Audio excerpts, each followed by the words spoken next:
Bienvenidos, amigas y amigos. Esto es Ciudadanía Creativa, un espacio de diálogo y conversación en el que intentamos encontrar nuevos caminos, intentamos encontrar fórmulas para responder preguntas como lo que queremos hacer esta tarde.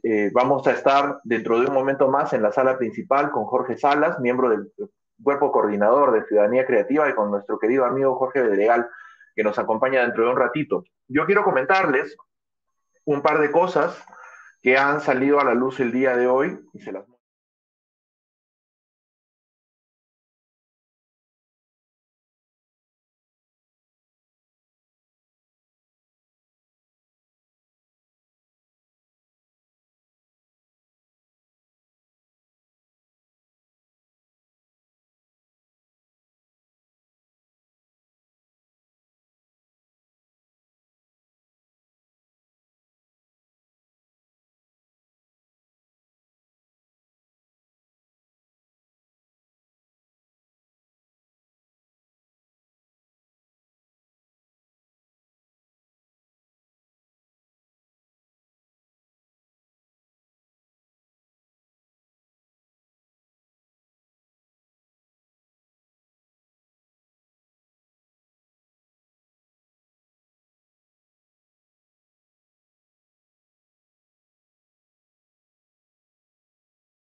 vamos a pasar ya a la conducción de la mesa principal, donde está Jorge Salas. Buenas tardes, Jorge, bienvenido como siempre. Jorge Salas. Muy buenas tardes, Enrique. Buenas tardes con todos los presentes. Buenas tardes a mi tocayo Jorge. Hola, ¿me escucha? Hola, hola, hola. Te escucho, te escucho. Así es, y también ¿Escucha? está con nosotros ya desde hace un ratito Jorge Bedregal, Bien, perfecto. historiador, Bueno, les amigo, saludaba a todos. exacto, historiador, amigo de la casa, Jorge Bedregal, que nos acompaña ya en algunas sesiones aquí en Ciudadanía Creativa. Bienvenido, Jorge, ¿cómo estás? Hola, qué gusto de verlos. ¿Cómo están? Bueno, aquí tenemos esta conversación, digámoslo así, pendiente, necesaria, para tratar de entender un poco, eh, a ver, ¿qué es lo que nos ha pasado esta semana?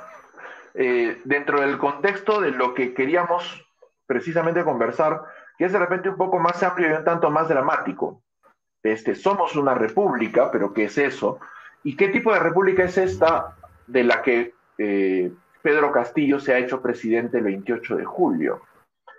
Así que yo creo que podemos empezar dando vueltas alrededor de esa pregunta. Eh, ¿Qué tan república es el Perú? Bien, ¿qué tan república es el Perú? Fíjate, es uno de los temas más apasionantes de la historia política actual, ¿no?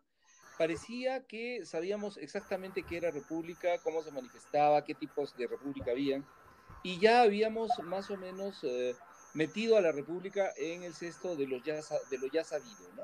Sin embargo, cada vez más las evidencias, tanto empíricas, históricas, es decir, las fuentes que nosotros contamos para el asunto de dilucidar históricamente qué es una república, hasta las últimas noticias de la reflexión política, nos hacen ver de que todavía no conocemos bien lo que es una república, ¿no? Lo que sí sabemos es de que en algún momento república siempre se opuso a la idea de monarquía. Es decir, la monarquía no es el gobierno del mono, sino es el gobierno de una sola persona que no tiene control, ¿no? Y que puede disponer de los destinos de la nación a como él considere prudente, ¿no? Ahora bien, para eso, para equilibrar un poco ese asunto, se crea la figura de la monarquía constitucional, es decir, los nobles, los vecinos notables, las personas de buen querer, de buen decir, se conforman en una suerte de equipo que asesoran, controlan, le tapan las ansias de los reyes, ¿no? Que no siempre se ha cumplido, pero que de todas maneras existe aún la figura.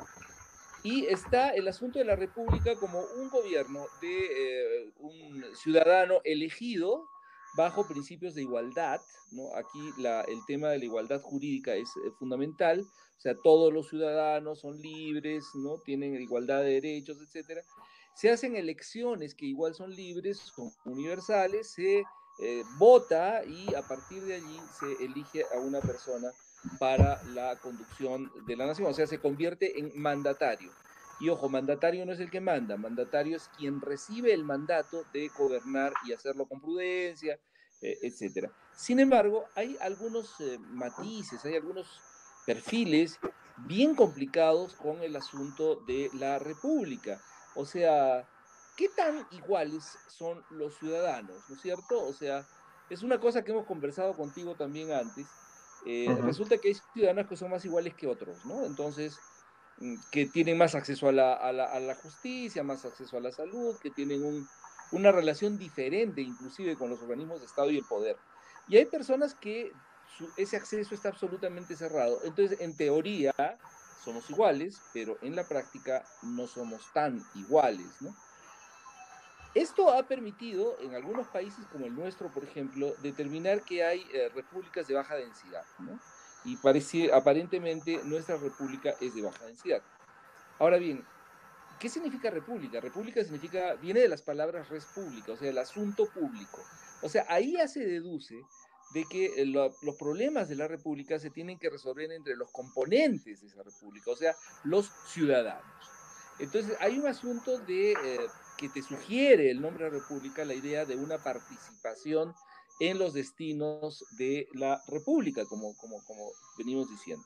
Sin embargo, esto también ha sido acotado, ha sido delimitado, ha sido reglamentado, ha sido controlado, ha sido gestionado y a veces no de la mejor manera. Y ahora sabemos pues de que nuestra participación ciudadana también puede venir de un concepto de ciudadanía bastante débil, ¿no? Bastante laxo, bastante gaseoso, ¿no? Entonces, si tienes una ciudadanía inconclusa, como han propuesto algunos de los pensadores peruanos, y al lado de una república de baja densidad, pues tienes una mezcla explosiva, donde pueden pasar muchas cosas, donde aparentemente vivimos un grado de tolerancia, de paz, de un deber ser que se está, digamos, en proceso de construcción, pero que a la mínima provocación, todo salta en mil pedazos, todos se apartan, ¿no? A los lugares contrarios y ahí es donde aparece lo peor de nosotros, ¿no? El racismo, el clasismo, la homofobia, estas pocas ganas que tenemos de conversar con el otro. Y entonces ya nos dedicamos a ser excelentes jueces, o mejor dicho, prejueces, o sea, los que prejuzgamos absolutamente todo y a todos y tenemos la verdad con nosotros, la conocemos, la dominamos y si no la compartes, pues no eres de los nuestros y tenemos derecho a destruirte, ¿no? Ese es el problema que estamos viviendo ahora en el Perú, ¿no? Es algo que nos comentaba ahorita justo en la transmisión en Facebook, Miguel Ángel Guaigua, que nos decía pues que estamos más o menos construidos desde la desigualdad, ¿no? Claro.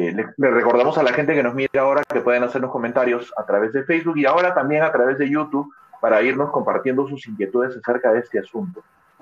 Yo me quiero quedar, para después darle la siguiente pregunta a Jorge, tu tocayo, con esta idea de la democracia de baja intensidad, ¿no? Esto de baja densidad, que ambos términos por ahí se trabajan bastante. Eso es lo que hemos visto esta semana, esta democracia, esta república extraña, contrahecha, que es la que nos ha traído pues a este momento histórico tan particular en el que tenemos, por ejemplo, un gabinete juramentando a la medianoche para de alguna manera ocultar el defecto de que, caray, no teníamos ministro de Economía, ¿no? Y cosas así. Claro, y el voceado ministro de Economía saliendo en zapatillas, huyendo en la garúa nocturna limeña. Y bien caleta. Claro, exacto. Es que, fíjate, a inicios del siglo XX se inventó un término en política que se refería a este tipo de instituciones de baja densidad, ¿no? Y era republiqueta, que tenía que ver con la idea de las repúblicas bananeras, ¿no? Que, formalmente eran repúblicas independientes, que tenían sus organismos, tenían sus mecanismos de control y todo lo que quieras, pero en realidad quien gobernaba el asunto era la United Fruit Company, ¿no? Es decir, la empresa estadounidense determinaba cómo se accedía al poder, quién accedía al poder, qué se hacía con los gastos públicos, dónde se tendían las líneas de ferrocarril, dónde se construían las carreteras, dónde se establecía un puerto. Es decir, al final de cuentas te hacían creer que era un país boyante, económicamente viable y todo el asunto, pero en realidad todo lo que estábamos viendo era una parafernalia empresarial que determinaba que el país producía para intereses de fuera. A eso se le llamó República Bananera, donde quizás el ejemplo más estrepitoso, más escandaloso, más indignante sea Panamá. Panamá era una provincia de Colombia. Los Estados Unidos tenían la urgencia de establecer una unión mucho más viable y mucho más rápida entre el Océano Pacífico y el Océano Atlántico. Trataron de hacerlo por Nicaragua, que teóricamente sería más fácil técnicamente hablando, Y de pero hecho al se está final, haciendo ahora, ¿no? claro, optaron por Panamá. Entonces, allí, pero el tema está en que necesitaban tener un control absoluto de la situación, ¿no? Para poder movilizar las grandes cantidades de mercancías de un océano a otro, pero lo más importante, las grandes cantidades y posibilidad de mover ejércitos, ¿no es cierto?, de un lado a otro para sustentar, pues, el dominio global, que eso es lo que querían. Entonces, ¿qué es lo que hacen? ¿No? Convencen a una élite en Colombia y una élite en Panamá para teóricamente conseguir la independencia, ¿no? Entonces, se declara la independencia de Panamá con respecto a Colombia. Panamá pasa a ser un territorio teóricamente república, libre, con toda la vistosidad del escenario que tendría una república, pero en realidad era una republiqueta, pues, o sea, era una república que digamos, respondía a los intereses fundamentalmente de las empresas estadounidenses. Se hace el canal, 5 kilómetros a cada lado del canal, pues hay Panama Canal Zone, como se le llamaba en ese tiempo. Yo todavía tengo estampillas de la zona del canal de Panamá, donde no funcionaba el Balboa, no funcionaban las leyes panameñas, sino funcionaba el dólar y las leyes estadounidenses. No había autoridad absoluta de Panamá en ese territorio, y para poder ingresar necesitabas visa, ¿no? Entonces, si te das cuenta, esa es una forma ya extrema de lo que te estoy diciendo de la republiqueta, pero que tiene que ver en realidad también con el destino de algunas de las repúblicas latinoamericanas en algunos momentos, ¿no? O sea, donde los destinos eran claramente definidos desde fuera y sin ninguna posibilidad de oposición, ¿no? Y si la había, pues te invadían, así de sencillo, ¿no? Hay una cosa que muy pocos saben o que no se quiere recordar. El Perú ha sido invadido varias veces por los Estados Unidos, y así como todos los países latinoamericanos. Es parte de las páginas borradas y arrancadas de los libros espantosamente, ¿no? La base que tenemos en Talara de misiles estadounidenses es consecuencia de esa invasión, ¿no? Y esas son cosas de las que ya no se habla precisamente y que además terminan siendo parte de esta parafernalia medio rara que nos envuelve cada vez que un nuevo mandatario entra al poder, que es lo que ha pasado con este Castillo, haciendo gestos que parecían muy interesantes en un principio, pero de los que ya hablaremos luego, porque me parece que Jorge tiene algo que preguntarte también. Claro, Enrique, muchas gracias. Espero que se me escuche correctamente. He tenido Está perfecto. algunas interrupciones. Genial. Bueno, No lo saludar escucho, primeramente. es más, ni lo veo. Creo que no me escucho. ¿Cómo que no lo escuchas? ¿Qué pasó? No lo Ay, escucho caramba. y no lo veo, no está acá en pantalla. A ver, sería bueno si Jorge se puede volver a conectar entonces. Jorge, si sales y entras de nuevo. Corto la llamada y vuelvo a ingresar. Sí, mejor, para volverte a regular. Okay. Más o menos que lo que estás diciendo tiene absoluto sentido, y peor aún sabiendo que tienes a la mitad de la población atentos a todo lo que haga, diga o deje de hacer tanto el mandatario como su entorno, ¿no? Entonces, si el mandatario orina de un color diferente al establecido, ya inmediatamente vienen las especulaciones, etcétera, ¿no? Que si quiere irse, no quiere estar en Palacio, quiere estar en Breña o en otro lugar, inmediatamente ya aparece la palabra vacancia, ¿no? Así con luminoso, como como cartel de posada de mala muerte en medio de la carretera, ¿no? O sea, hostal. Igual es vacancia, ¿no? O sea, es un Sí. lugar al cual quieres ir, es un lugar al que en algún momento vas a tener que ir, pero que nadie se entere, ¿no? Y eso, a ver, ayer yo estaba teniendo una conversación referida al asunto, que me pareció muy interesante, de hecho, porque regresamos otra vez a los viejos lugares comunes, ¿no? Esta idea, por ejemplo, de que el Perú no quería ser independiente, que la independencia del Perú es una conspiración de extranjeros para favorecer a sus propios intereses, lo cual no deja de tener cierto rango de, vamos a decir, verdad, pero no es exacto, de ninguna forma es exacto, ¿no? Eh, porque en efecto sí había una intención independentista mucho más antigua que las juntas del 1810 en el Perú. Pero este relato es algo que también el propio presidente Castillo ha terminado por visibilizar nuevamente al inicio de su discurso presidencial del 28 de julio, cuando vuelve sobre esta cantaleta del Edén incaico, de que con los incas estábamos mejor, vinieron los españoles a destruir toda esta Arcadia que habían instalado los incas, y llevarnos pues a la tristeza y a la melancolía que es ahora parte de nuestras vidas, ¿no? Y yo me pongo a pensar, ¿cuándo vamos por fin a salir del relato? ¿O tenemos que esperar a que salga el billete con María Rostorowski?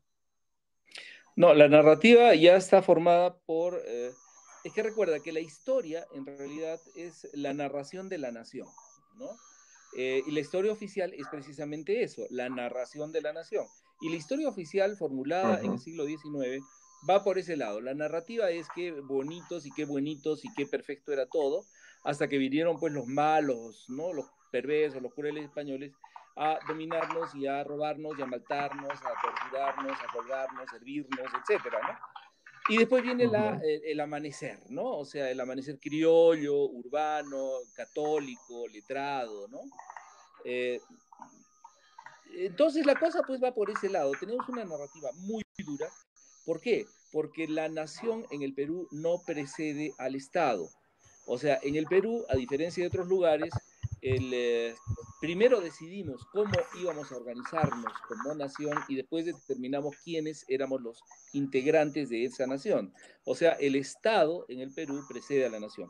Creo que ahí viene un grave problema, ¿no? Así es. Ahora sí tenemos Ahora a sí lo Jorge, me veo claro. parece. Ahora sí Perfecto. lo veo Dale, claro. Jorge. Ok, bueno. Saludar a mi tocayo Jorge, que lamentablemente no pude escucharme anteriormente. Estaba justamente por hacer una pregunta con respecto a lo que estaban tratando antes. Creo que ahora ya están entrando a otro tema. El detalle era ver cómo, ¿no? Hasta el día de hoy, los peruanos, y gran parte de los peruanos, aún llevamos dentro o tenemos como ciertos, podemos decir, rezagos de una especie de, a ver, como de emoción revanchista contra los Estados Unidos, ¿no? Si bien es cierto que después de la Segunda Guerra Mundial, Estados Unidos dejó una gran huella en el mundo, porque se quedó claramente como la primera potencia mundial, y, y decían algo así como América para los americanos, creo que tenían una frase algo así. No sé si la escucharon alguna vez. Estados La Unidos, Monroe. claro, América para los americanos, ¿no? Y más o menos como que daban a entender en el sentido de que América del Sur podía quedar de alguna forma como los hijos de América del Norte, ¿no? De esa potencia que dominaba en ese entonces el mundo. Y ese dominio, pues, nos hizo pensar que nosotros o gran parte de nuestra situación precaria en la que vivimos hasta el día de hoy es producto de la dominación estadounidense, lo cual deja a nosotros como un resentimiento ante esa nación.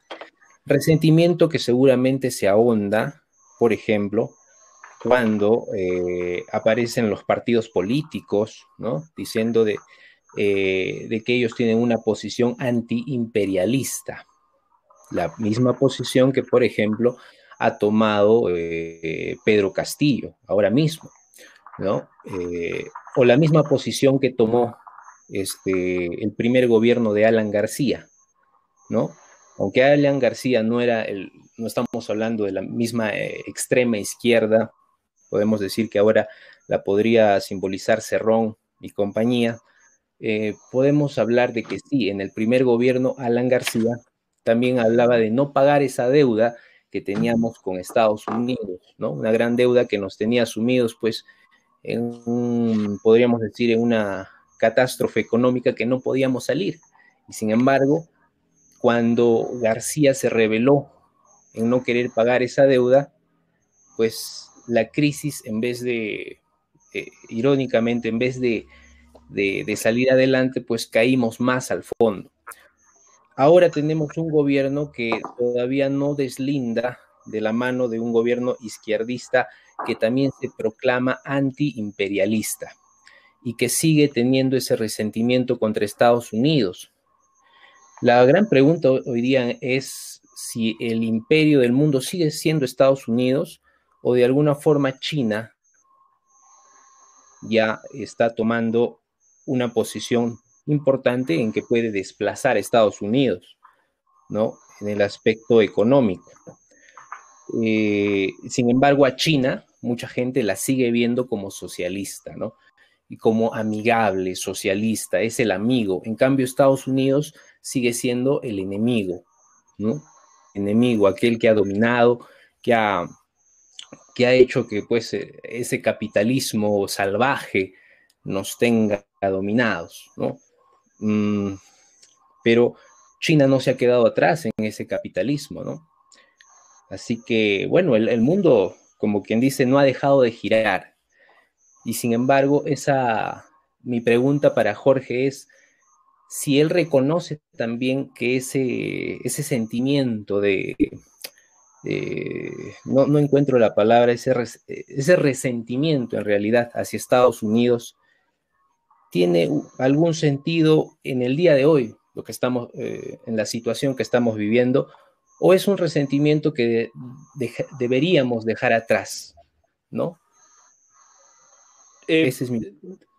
Vamos, como historiador siempre se me ha complicado mucho la idea de pensar el mundo dicotómicamente, ¿no? O sea, más aún partiendo de falsas dicotomías. Eh, los Estados Unidos siempre consideró a el resto del continente como parte de su esfera de influencia. Y cuando los Estados Unidos hablan de los americanos, en realidad se están refiriendo a ellos mismos, ¿no? No al resto. Entonces, cuando la doctrina Monroe, que bien la ha recordado Enrique, en realidad es eso, ¿no? Que es una manifestación de parte política de que esta esfera de influencia abarcaría teóricamente a todo el continente, pero se centraría específicamente en los Estados Unidos de Norteamérica. Ahora bien, este asunto de que si nos resentimos, no nos resentimos, o la idea de que tenemos que tener un enemigo común para buscar ciertos rasgos de unidad para poder hacer acciones comunes, pues es bastante feble, ¿no? Porque históricamente hablando, yo les he referido, acá en el Perú hubo una invasión estadounidense y posibilidad de más invasiones a lo largo de la segunda mitad del siglo XX. O sea, estuvimos a punto de ser invadidos nuevamente y más de una vez, ¿no? O sea, se estaban hablando y todo eso. Prácticamente todos los países de América Latina han sido invadidos en algún momento y más de una vez por los Estados Unidos. Recuerda de que Panamá, para variar, o sea, no solamente fue independizada a la fuerza de Colombia, sino después cuando vino un gobierno panameño dispuesto a recuperar la zona del Canal de Panamá, ¿qué hicieron, no? Ahí tienes pues al famoso Carepiña, metido en una cárcel estadounidense sin posibilidad de hablar con el mundo exterior, ¿no? Noriega, debes haber oído hablar de él. O también las invasiones que han habido a República Dominicana, el hecho de que en Cuba haya una base militar donde prácticamente las leyes de ningún país funcionan, ¿no? Donde se practica desapariciones forzadas, donde se practica tortura, etcétera, que es Guantánamo, ¿no? Tenemos que el territorio mexicano ahora es la tercera parte de lo que debió ser en su momento, precisamente por una invasión estadounidense a todo el oeste, digamos, del país que estaba en manos de México. Y México no pudo de ninguna manera parar ese tremendo despojo que sufrieron en el asunto. Tenemos a una Cuba que ha sido bloqueada, porque también ya pues no toda la culpa de la situación cubana está en el bloqueo, de eso estoy de acuerdo, pero que el bloqueo existe, existe, ¿no? Yo hace relativamente no mucho me tocó estar en un huracán en Cuba y donde vi que todo volaba, todo se rompía, todo se destrozaba por la violencia del fenómeno.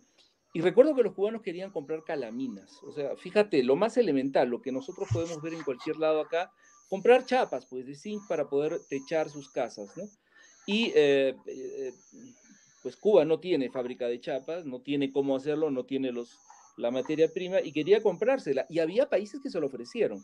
Se lo ofreció, para ser más concreto, Canadá, se lo ofreció España y se lo ofreció hasta Marruecos.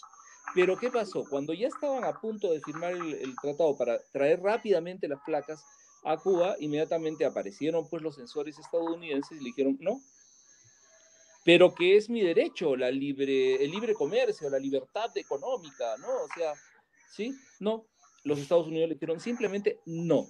Y si te atreves a negociar con Cuba, simplemente te congelo tus fondos, no vas a poder comerciar con nosotros ni con ninguno de nuestros aliados, o sea que no. ¿Eso es democracia? ¿Eso es, digamos, eso tú crees que podría pasar desapercibido para una población muy grande? ¿Tú crees que es posible no estar medio enojados con los Estados Unidos sabiendo de que nos han condenado a ser países productores de materia prima y compradores de producto elaborado? Si has tenido oportunidad de pasar por algún enclave minero, te vas a dar cuenta de que la perversidad del sistema se manifiesta allí como con relativa fuerza, ¿no? Acá muy cerca de Arequipa tenemos un enclave minero, ¿no? Y esto te lo digo por experiencia propia, que ni siquiera ha podido conservar su nombre real, ¿no? O sea, uno pasa por Espinar y uno llega al terminal terrestre de Espinar y uno ve las calles de Espinar, ve en el mapa y aparece Espinar, pero Espinar no existe. O sea, lo que existe es Yauri, que es la capital de la provincia de Espinar, pero lo han borrado del mapa, yo no sé por qué. ¿Y qué es lo que encuentras en Espinar? ¿O qué es lo que encontrabas cuando todavía funcionaba Tintaya ahí, ¿no? ¿Qué es lo que encontrabas? Pues una cantidad impresionante de cabinas de internet, hostales y burdeles, y bares, ¿no? Eso es lo único que encontrabas en Espinar. Y una mina que estaba tecnológicamente en el cuarto superior de las minas en el mundo. O sea, tenía un despliegue tecnológico, productivo impresionante. Pero esa mentira de que te va a traer desarrollo la mina, pues poco se la creen, ¿no? Claro, todo el mundo quería entrar a trabajar a Tintaya, de lo que fuera, pero no, Tintaya no era capaz de absorber a toda la población que quería entrar en ella, ¿no? Entonces, esto hace que de alguna u otra manera tú distingas en tu realidad de que la participación de los Estados Unidos no siempre ha sido la más provechosa, no siempre ha sido la más beneficiosa, ni siquiera ha sido la más respetuosa contigo mismo. Entonces, yo particularmente tendría que matizar la información histórica cuando me refieres a que ya deberíamos dejarnos de esas cosas. Sí, es factible. En tiempos de globalización, digamos que la cosa cambia un poco, pero yo creo que también desconocer la importancia que ha tenido desde el punto de vista simbólico este dominio brutal, creo que me estoy excediendo mucho, pero bueno, este dominio brutal estadounidense, irrespetuoso, prepotente, que benefició a las grandes dictaduras. ¿Quién financió a Pinochet? Tú debes saberlo, ¿no? La ITT. ¿Quién financió la dictadura brasilera? ¿Quién financió el Plan Cóndor? ¿A quién pertenecía la escuela donde fueron todos los dictadores a estudiar cómo matar, cómo desaparecer, cómo torturar? La famosa Escuela de las Américas. ¿Quién? No fue China, no fue la Unión Soviética, no fue la Cuba comunista, no fueron ninguno de esos fantasmas. Fueron los Estados Unidos de Norteamérica. Entonces creo que ahí tendríamos que de alguna u otra manera matizar un poco la información, ¿no? Claro, y una parte que tal vez es importante también ver la posición que tiene China ahora actualmente. Yo tengo una perspectiva desde mi poco conocimiento, no soy psicólogo, no tengo esa profesión, pero digamos desde un bagaje cultural de un ciudadano común y corriente, me hace pensar que China actualmente es el nuevo imperio mundial, o cuál es la posición actual de China con respecto al mundo. No, China tiene una economía pues impresionante, dinámica, que ha impreso lo que el capitalismo occidental no pudo hacer, y es la versatilidad. O sea, los chinos cuando inventan una máquina para producir algo, ya están pensando qué más podría producir esa máquina. Mientras que la tecnología occidental era bastante menos versátil, entonces si producir una máquina para hacer botones, esa máquina estaba condenada a hacer botones, ¿no? Y cualquier cambio tecnológico hubiera sido prácticamente irrealizable. En cambio, los chinos pensaron su tecnología desde el principio en ese asunto de la versatilidad. Yo estuve en China alguna vez y conversando con alguien que también estuvo en China, que es Efraín Treyes, que no es de izquierda, que no fue de izquierda, que no tiene nada que hacer con el asunto, era más bien agente fujimorista, y él me decía, pues, yo llegué con la idea de que los chinos, pues, ¿no? Cuando fui invitado a China, yo llegué con la idea de que los chinos podían desarrollar cualquier cosa porque tenía más de 2.000 millones de esclavos asalariados. O sea, cualquier cosa que tú hicieras allí podrías utilizar pues mano de obra baratísima, ¿no? Sin embargo, él se dio cuenta de que había otra cosa detrás, ¿no? Y yo también me percaté de eso, claro. Hay una población muy grande de los chinos que no la están pasando bien, pero hay una población muy grande de chinos que invierten, que son versátiles, que pueden... Tú sabes que en China es el país donde las personas tienen 2 o 3 nombres por cabeza y con documentos, ¿ah? Es el país que más documentado está, pero donde hay mayor cantidad de identidades falsas. ¿Por qué? Porque los chinos entran a trabajar en una fábrica con un nombre, se firman contratos, aprenden a manejar las máquinas y después se van a otra fábrica y le dicen, yo sé manejar estas máquinas. Te contrato, bacán. Pero y el contrato anterior no, está firmado con otro nombre. Eso dime si no es inteligente, si no es versátil, si no es fascinante todo este mundo que se abre económicamente hablando de los chinos. Algún cómico argentino decía, pues no, cuando los estadounidenses inventan algo, resulta que los alemanes lo hacen mejor, pero los chinos lo venden más barato, ¿no? Y es cierto, al final de cuentas, ¿qué es lo que tenemos nosotros en nuestra realidad? Tenemos pues industria china, ¿no? O sea, Durán sabe de mis vocaciones tecnológicas, ¿no? Pero ¿cuánta de esa tecnología viene de China? Prácticamente el 90%, ¿no?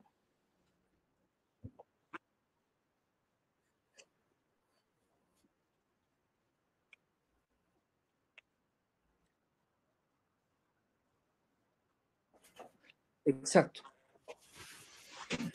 Ahora bien,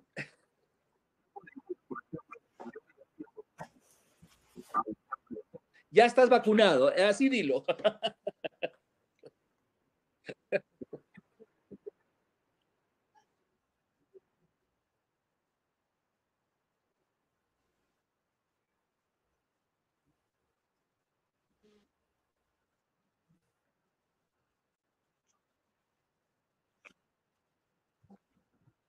Shanghai, claro.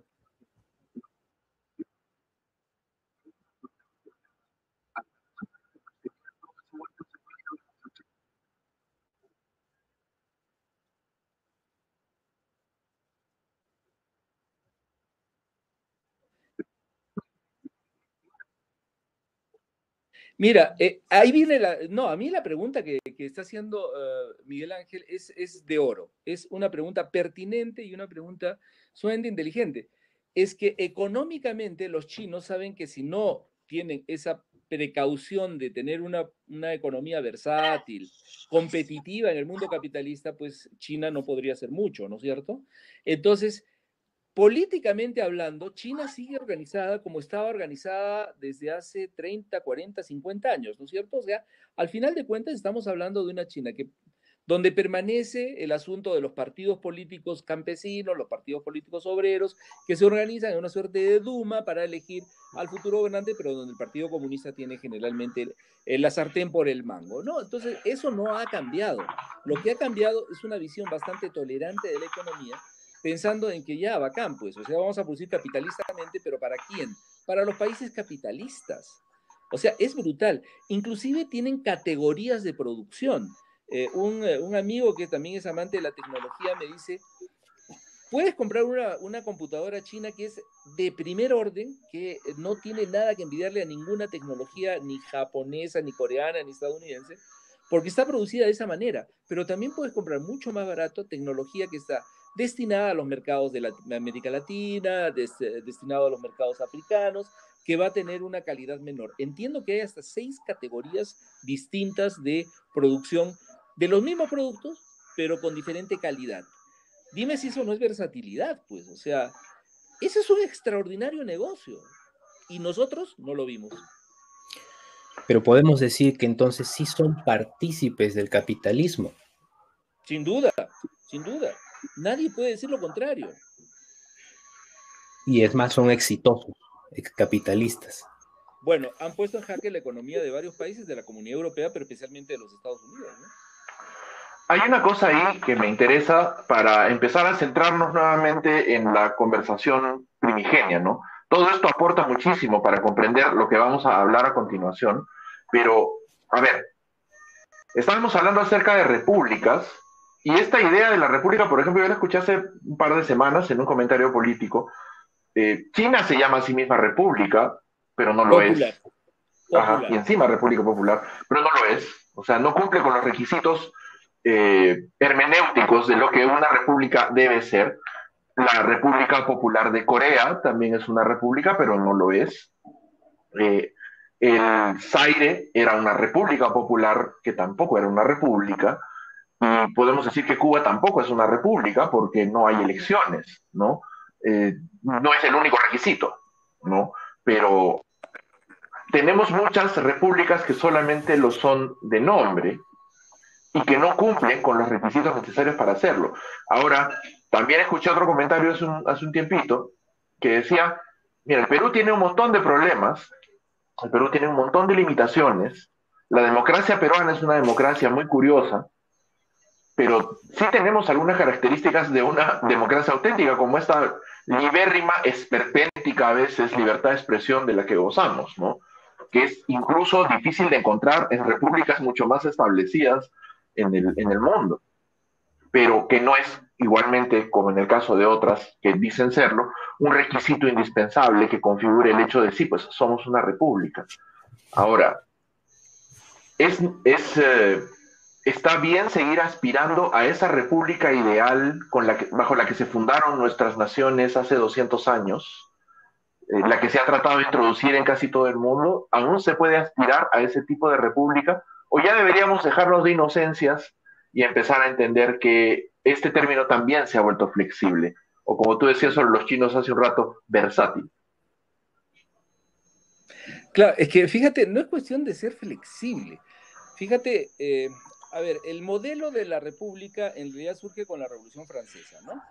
O sea, la Revolución Francesa parte de la idea de que el rey y toda la nobleza y todo el sistema monárquico pues ya no va más, ¿no? O sea, en el concierto de naciones, que es en realidad un desconcierto, eso le impedía a Francia la posibilidad de tener cierto grado de hegemonía en Europa, ¿no? Entonces tenían que deshacerse de una institución que ya resultó pues terriblemente anquilosada, ¿no? Como era la monarquía.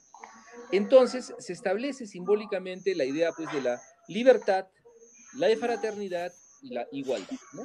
Que serían los principios que mueven toda república, ¿no?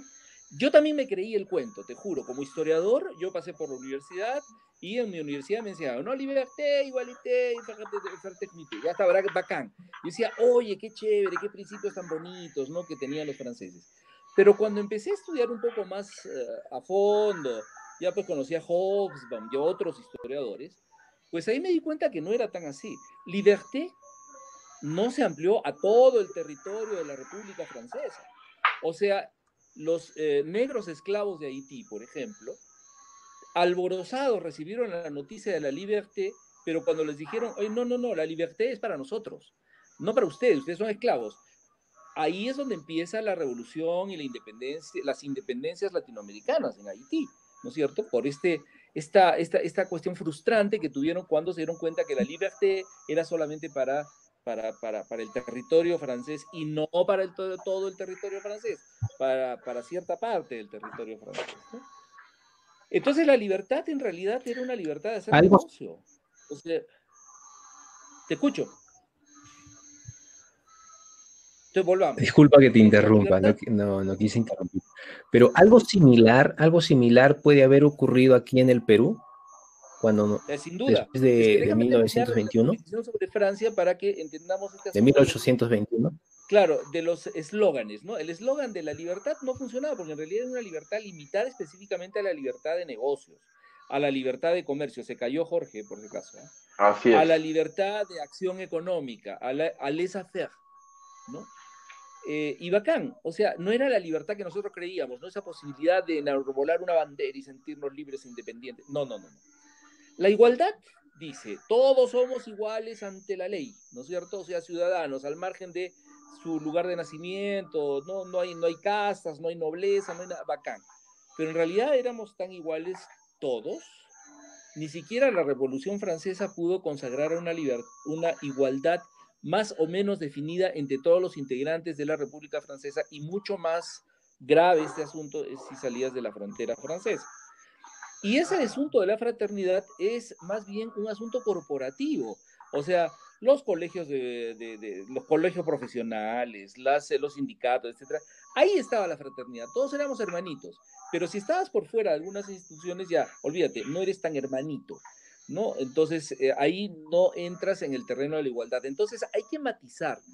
Los principios de la República son muy hermosos. Yo creo que siempre es tarea pendiente estar de acuerdo con esos principios y llevarlos adelante. O sea, ¿acaso en el Perú no tuvimos un presidente que consideraba que los amazónicos no eran ciudadanos de primer orden?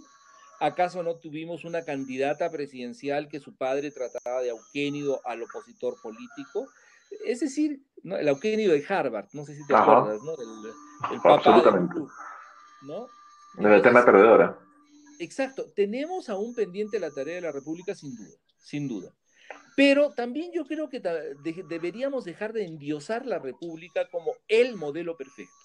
¿Qué es lo que yo rescato de la República, ¿no? Y a propósito, yo escribí un trabajo al respecto, y es la parte ética de la República, porque la República puede tener componente económico, político, social, cultural, el que tú quieras.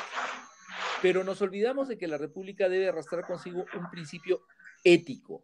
¿Y la ética qué es? Pues la posibilidad de hacer el bien, la posibilidad de preocuparse por el prójimo, la solidaridad. La ética significa no delinquir, no corromper, ni ser corrupto.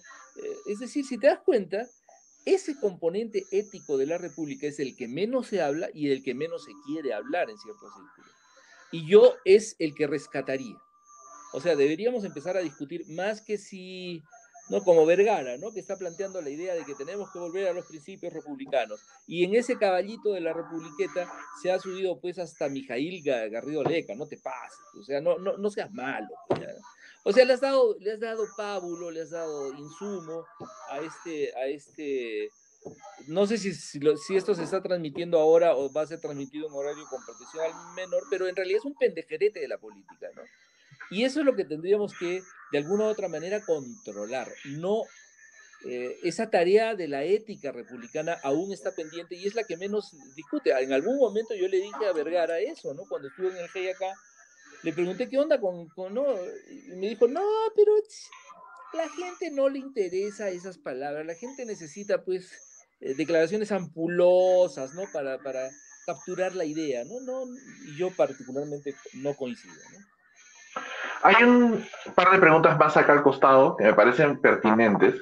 Voy a leer primero la que tengo aquí al costado, que dice, Corina dice, muchos de los que buscaban esa libertad eran de una clase media acomodada y defendían sus intereses, y la mayoría de la población eran guerrillas civiles, fue más un enfrentamiento entre peruanos que con los países extranjeros. Me imagino que eso se refiere al proceso mismo de la independencia. De independencia, exacto. ¿No? Que yo encuentro también hay un poquito de componente legendario, ¿no? Acerca de esta idea de que, bueno, sí es cierto que la guerra de la independencia fue en mucho, por definición, una guerra civil, porque eran los propios naturales del Perú, del país, en todos los países los que peleaban entre sí. No había necesariamente mucha tropa española de origen en el territorio. Pero también existe pues esta otra idea de que el malvado hacendado, el malvado clase mediero, pues mandaba a sus pongos a combatir a las batallas. Y eso no es exacto, ¿no? Si no, no hubiéramos tenido, por ejemplo, a los hermanos Castilla peleando en dos ejércitos contrarios en la batalla de Ayacucho, por ejemplo, ¿no? Y más. Y hay otra pregunta, las dejo las dos flotando, porque hay otra pregunta interesante de Miguel Ángel que dice, ¿existe democracia comunista? Yo me animaría a decir, a ¿existe democracia democracia comunismo? no. Si existe democracia comunista. Qué buena idea, claro. ¿No? Y yo me preguntaría, ¿existe comunismo? Para empezar. Claro. Bueno, qué grato poder conversar con personas que tienen referentes, ¿no? Porque cuando no se tienen referentes, ahí viene el problema. Pero bueno, decía, empecemos por lo último, ¿no? O no, mejor empecemos por la pregunta de Corina, ¿no? Y tiene razón, o sea, si bien no fue el enfrentamiento de las independencias, particularmente la independencia peruana, no fue un asunto masivo, ¿no? De miles de personas en un ejército contra miles de personas en el otro ejército. Españoles creo que no llegaron a pasar de 800 que estaban en el lado realista, ¿no? Y más bien aquí no teníamos ejército prácticamente, o sea, no había un ejército peruano, ¿no? Por eso yo hasta ahora yo no entiendo por qué el ejército sigue pasándonos la factura de la independencia cuando no le debemos eso, pero bueno, ya, eso es otra disquisición. Fíjate, Cecilia Méndez hace muy poco escribió un libro fascinante sobre Huanta y ella demostró que no todos los indios eran republicanos y que más bien hubo una oposición muy grande al proyecto republicano en su momento, ¿no? Y lo centraliza el tema en los eventos de Huanta que sucedieron después de 1821, ¿no? Y donde las personas que vivían en esta zona, al final de cuentas, no solamente no se convencen con la República, conociendo bien el proyecto, sino que defienden el virreinato, ¿no? O sea, este momento, a mí, ese libro es esclarecedor en muchas medidas. Ahora, esa es una pregunta que también venimos respondiendo por las redes hace mucho tiempo. ¿Hay comunismo en el mundo? ¿Ha habido en algún momento comunismo en el mundo? O sea, lamento decirles que no.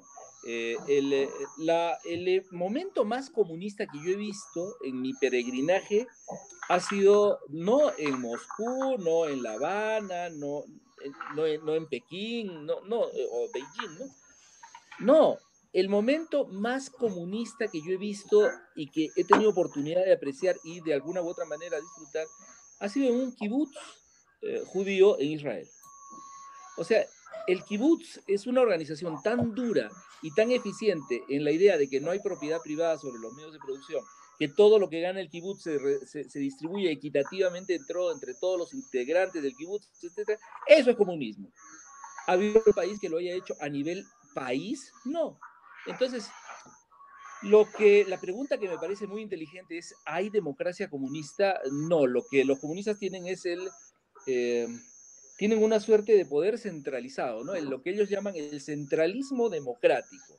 O sea, todos se avienen a aceptar las decisiones que toma un grupo que tú has colegiado, que tú le has dado el poder de decidir y que de alguna u otra manera tienes que darles la razón, y ese centralismo democrático es lo que ha gobernado mucho tiempo muchos países que nosotros consideraríamos de la órbita de izquierda, pero que no eran comunistas de ninguna manera, ¿no? No sé si te he respondido a las dos preguntas.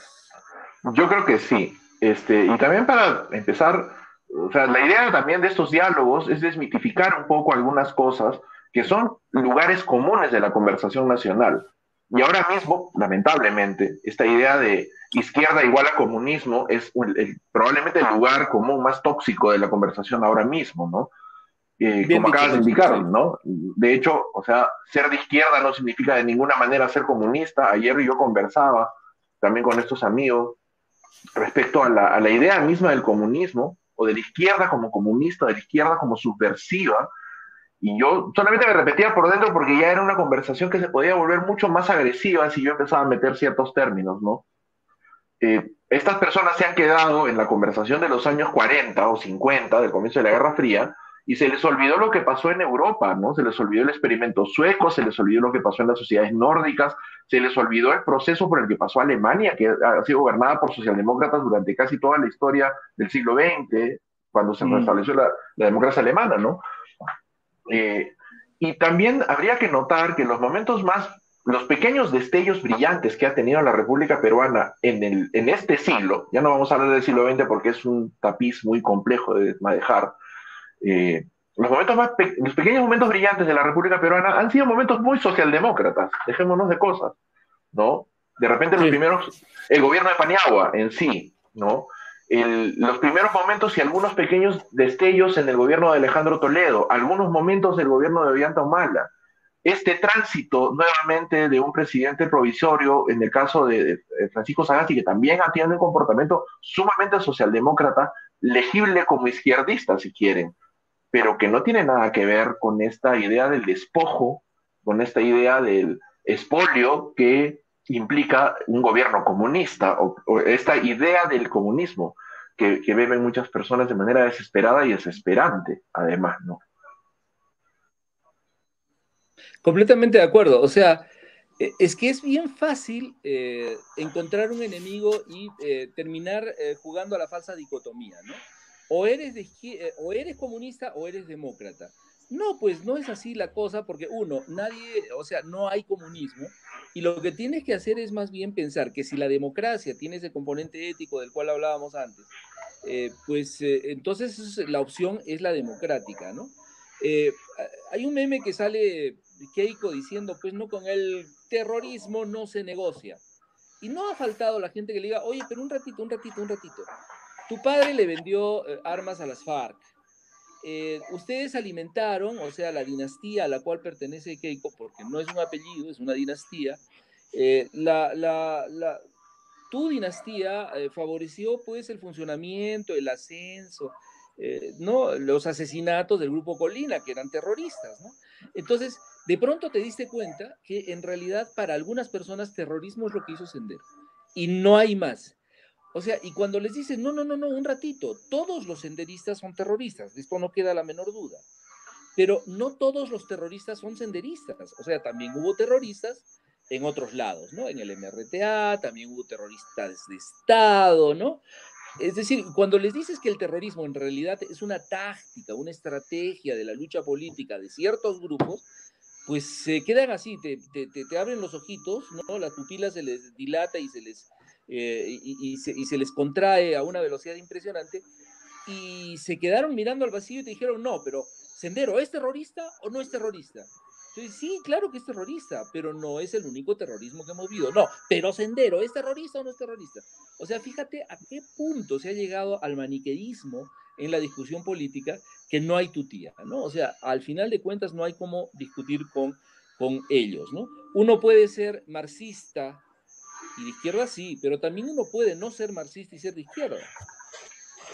Uno puede ser de izquierda y no ser terrorista, obvio, por supuesto, ¿no? Toda la izquierda inteligente, toda la izquierda más avanzada, toda la izquierda que tú has mencionado, pues es eso, no es terrorista, pero es de izquierda.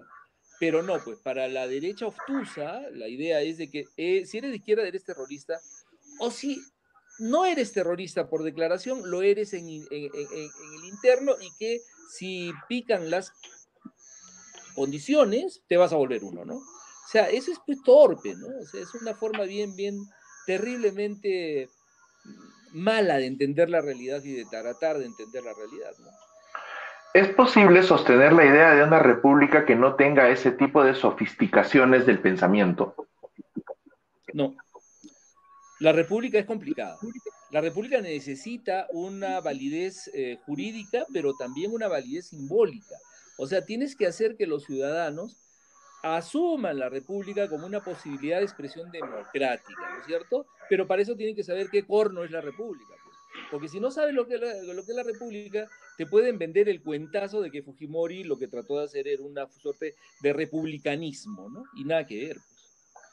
Había una cosa, a mí me gusta mucho el relato fundacional de los Estados Unidos, porque la clase que funda, la clase intelectual que funda la República de los Estados Unidos, era una clase intelectual brillante al nivel de la clase intelectual que gestó la Ilustración. O sea, no eran unos pobres diablos y no era un grupo Exacto. aislado, ¿no? O sea, eran genios, eran absolutos genios. Jefferson, Franklin, Madison, Adams, Washington en su forma, porque Washington era un militar, eran personas que entendían muy bien lo que estaban haciendo.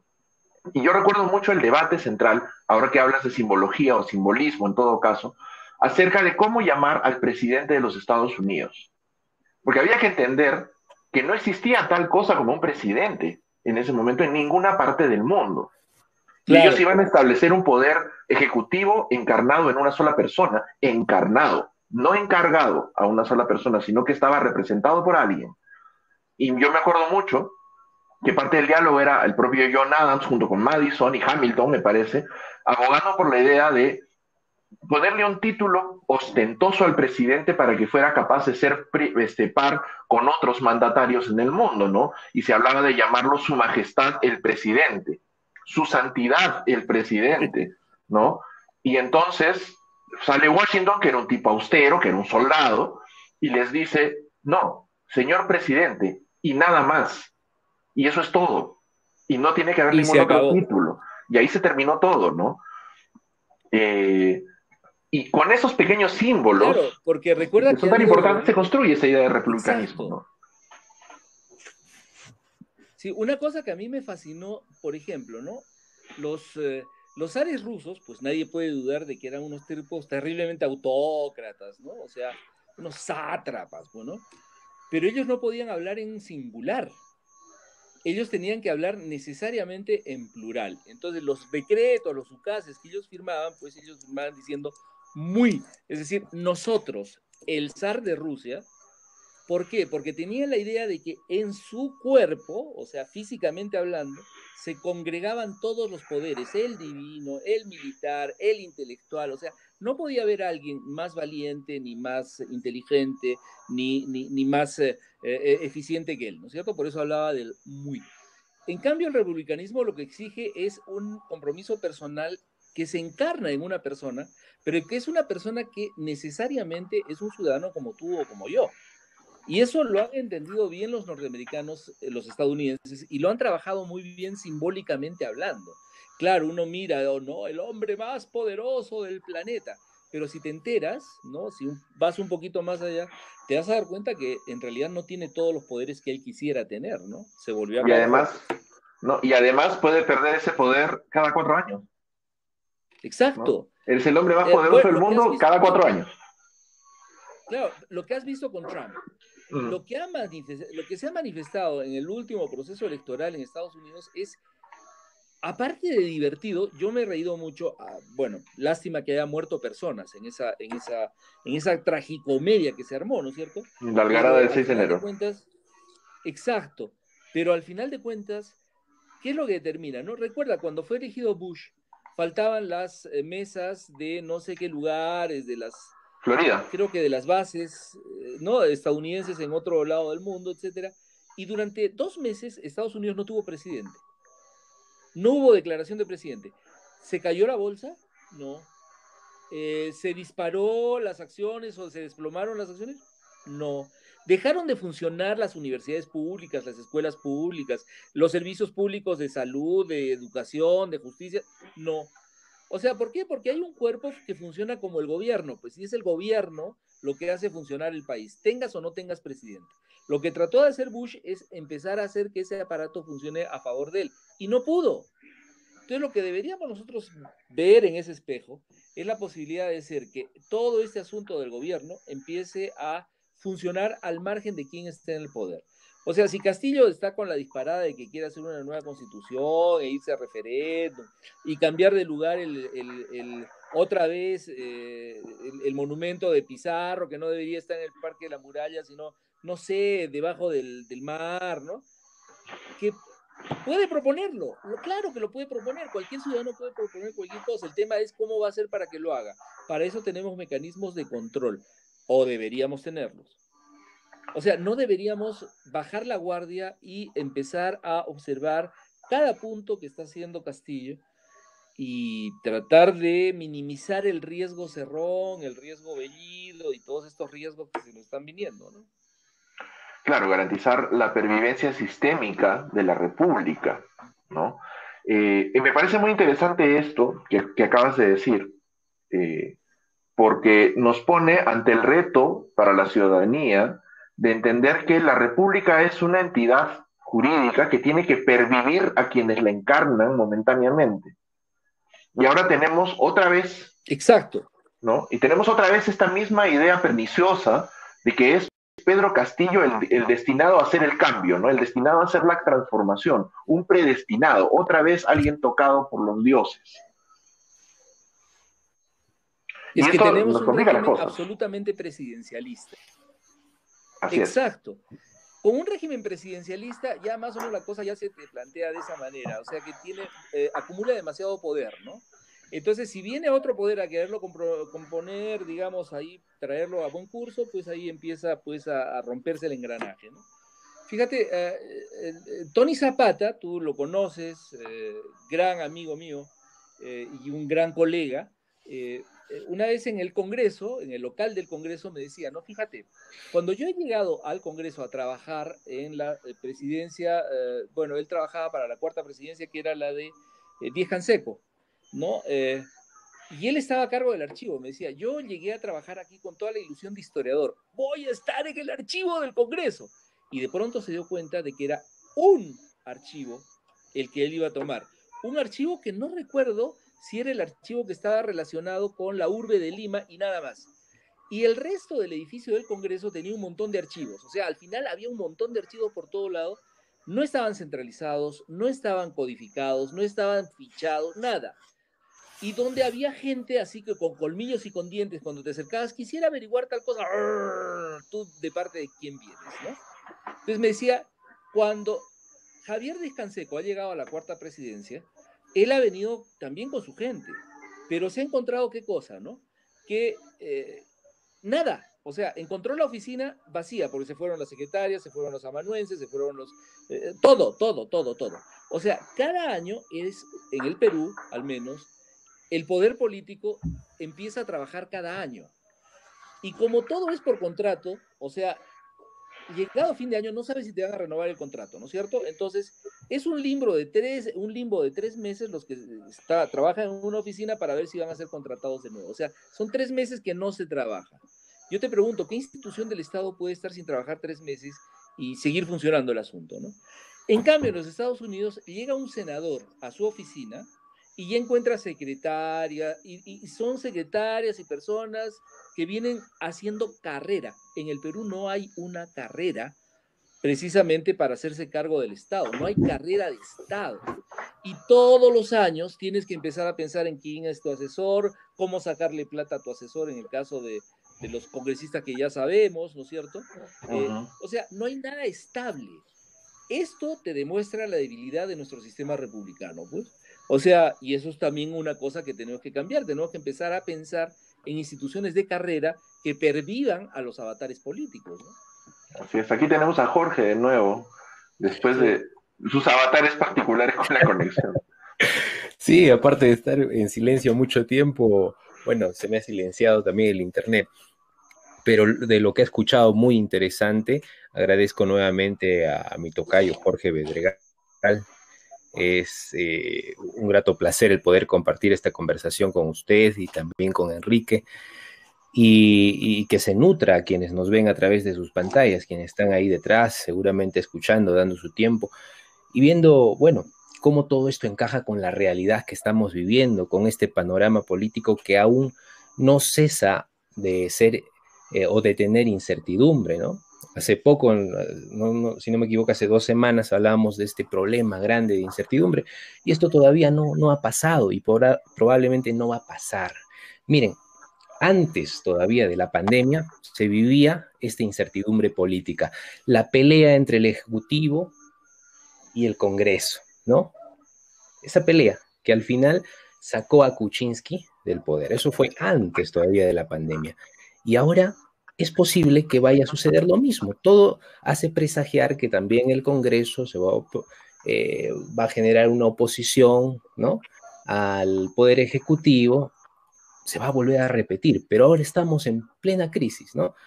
En plena crisis, y se va a volver a repetir esta incertidumbre política. Entonces es muy importante hablar de si realmente estamos cumpliendo como una república, si estamos comportándonos como una república, aunque tal como hemos visto, hemos hablado con todo lo que vienen hablando hasta este momento, es que, claro, no cumplimos con esos requisitos de ser una república, no estamos en ese camino.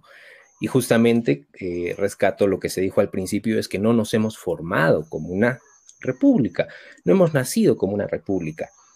Y lamentablemente eso pesa mucho, pesa mucho. Y la gente todavía tiene en su mente y en su corazón, como dije, las emociones que guían su idealización política, hacia qué partido ser. Eso es emocional, como lo he repetido varias veces, es algo emocional que viene de la vivencia propia.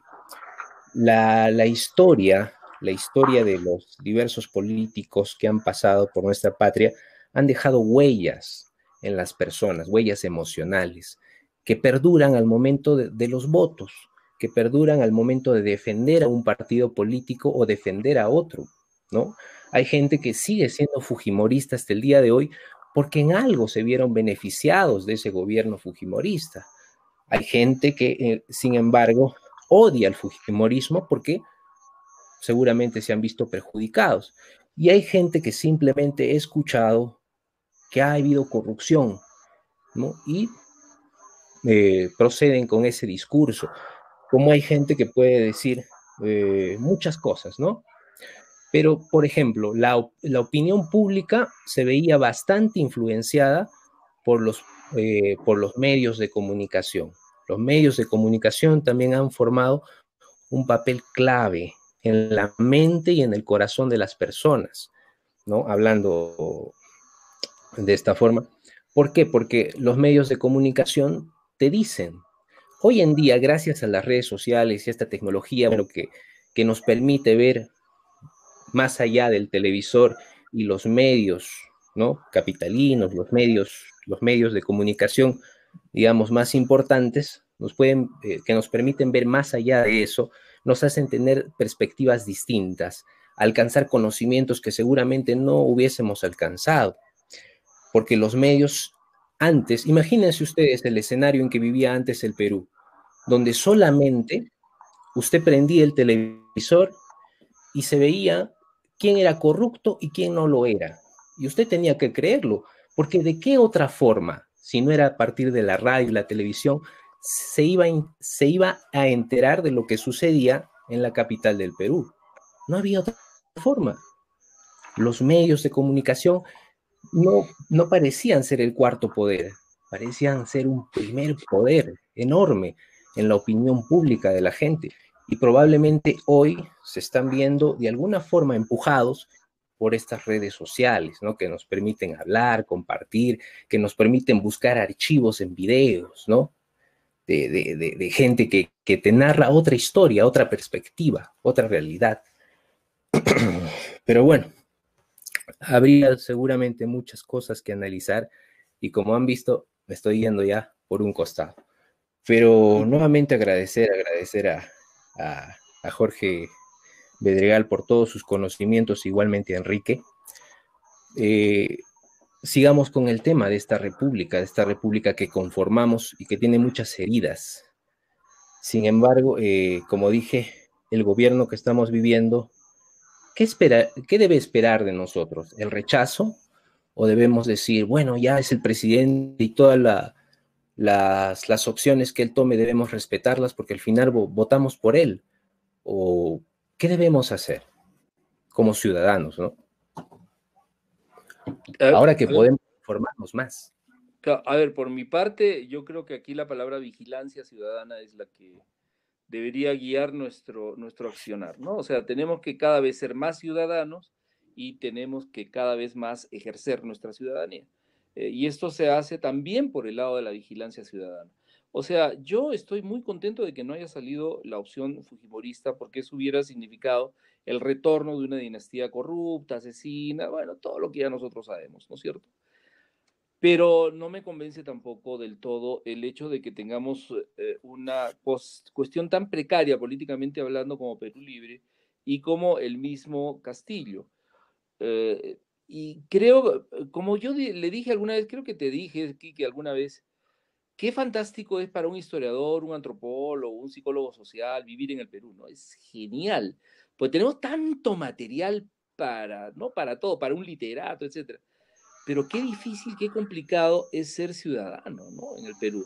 O sea, yo como historiador me siento bacán, leo, escucho, entiendo, escribo, pero como ciudadano ando medio deprimido, ¿no? No sé si les pasa igual a ustedes, pero no termino de salir de la depresión para que otro comunicado, otro elemento me regrese nuevamente a la depresión, ¿no? O sea, es complicado ser Claro. ciudadano en el Perú, ¿no? Y lo triste de todo este asunto de los comunicados y la depresión es que nos deja en esta circunstancia curiosa en la que nos dormimos el jueves en la noche viendo esta pantomima de la juramentación, solo para volvernos a ir a dormir porque vuelve a suceder otra vez a las 11 y tantas de la noche, con la esperanza de un ministro de Economía juramentando con un pin de la igualdad LGTB en su terno, ante un gobierno que es manifiestamente homofóbico, por ejemplo, ¿no? Que no es una Por lo menos uno ilusión. de sus agentes principales, tiene razón. Exacto, y el propio Castillo tampoco ha sido, digamos, precisamente alguien que siquiera haya mencionado los temas de inclusión en el mensaje presidencial, la razón por la cual se ve a Anaí Durán también como una isla, y es la caricatura de nuestro querido Omar Ceballos, precisamente la que aparece pues, en una isla rodeada de tiburones, ¿no? Hay una pregunta más que ha venido del lado de Miguel Ángel Guaigua. Les recomendaría que se fije porque sí está saliendo el audio normal. El presidente Castillo está sembrando el simbolismo del bien común.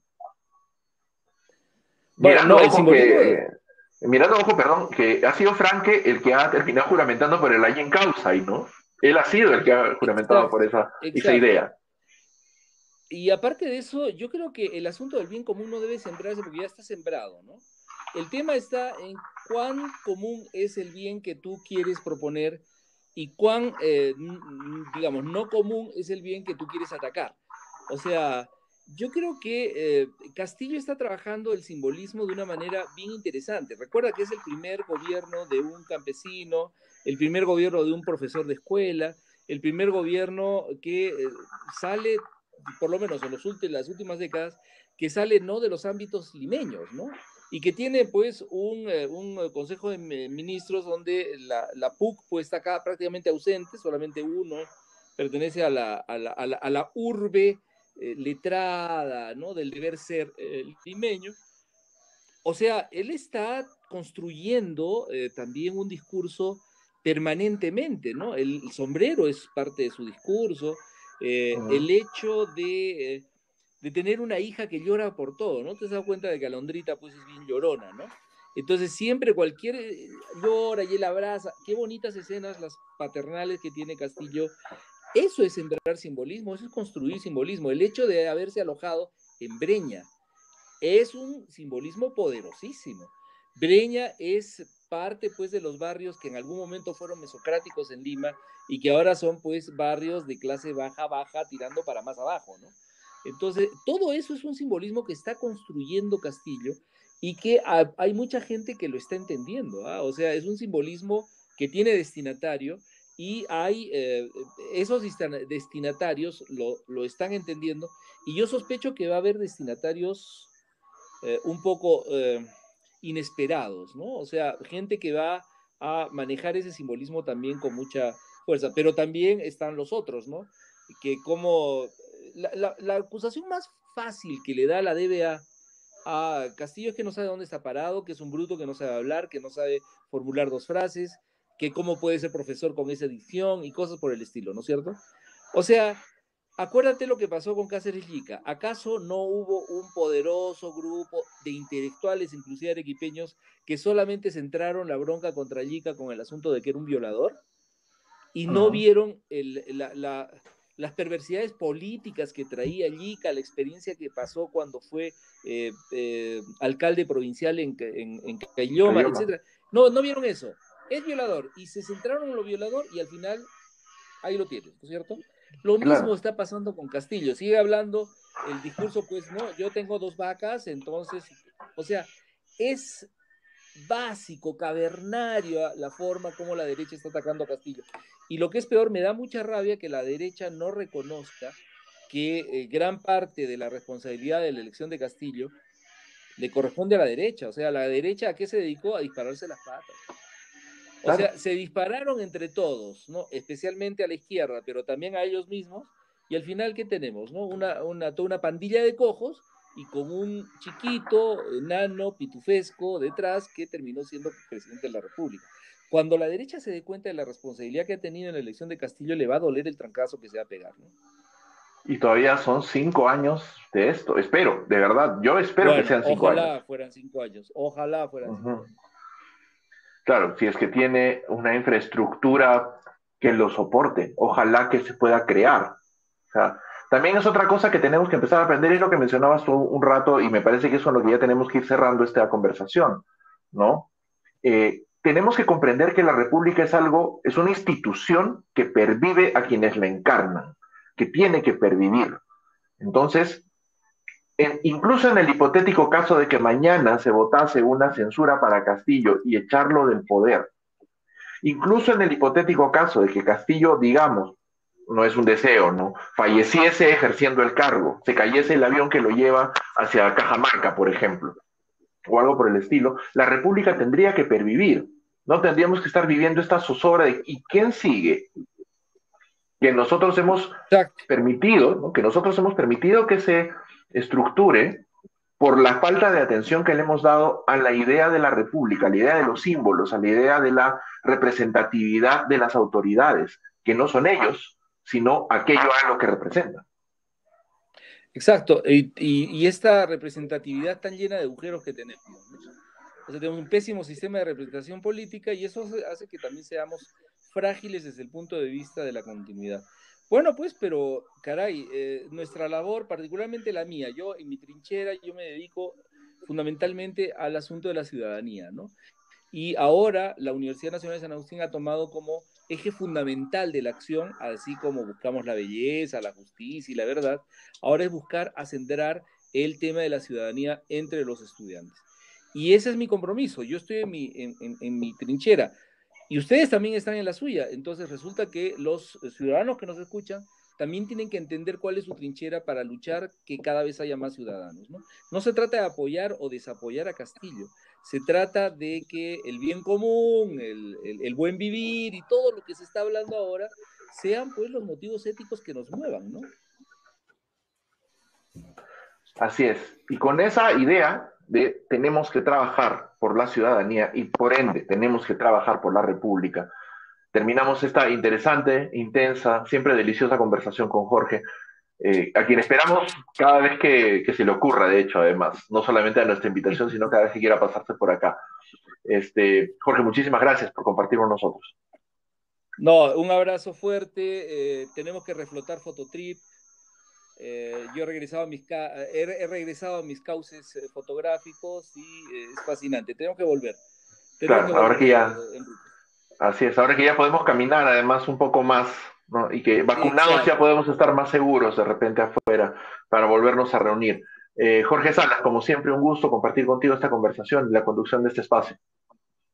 Igualmente, Enrique, igualmente agradecer nuevamente a Jorge Bedregal, y bueno, con la esperanza de volver a encontrarnos nuevamente en otra ocasión para repetir este plato que ha estado muy sabroso. Les recuerdo y que tengas yo también ansío que tengas una señal más estable, Jorge, no te caigas acá casi. Se me cayeron los cubiertos. Para la degustación del plato. Muchas gracias a ambos. Les recuerdo a todas y todos que Ciudadanía Creativa es un espacio en donde tratamos de establecer un diálogo creativo para encontrar soluciones y salidas para nuestras crisis en la República.